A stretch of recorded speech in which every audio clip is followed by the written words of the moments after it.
Welcome to Blizzard Fire. We hope this video helps fire up your solution. You start by closing Excel and confirming you have administrator rights.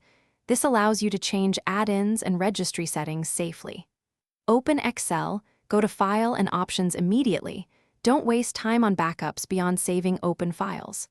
Once in Options, navigate to Add-ins to identify Research, Researcher, or COM add-ins listed. Make a note of any research-related entries and whether they are active or inactive, so you can target the right item in the following steps. Once in Add-ins, choose COM Add-ins and click Go. Uncheck any research or researcher items and hit OK so Excel stops loading them. If you don't see it there, check Excel Add-ins and disabled items from the Manage dropdown and remove or disable the same entries.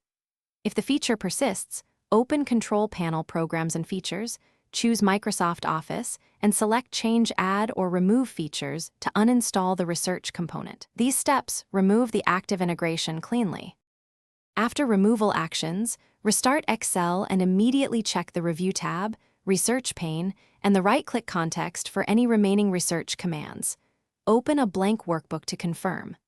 If elements remain, run Office Repair from Programs and Features, start with Quick Repair, and escalate to Online Repair if needed.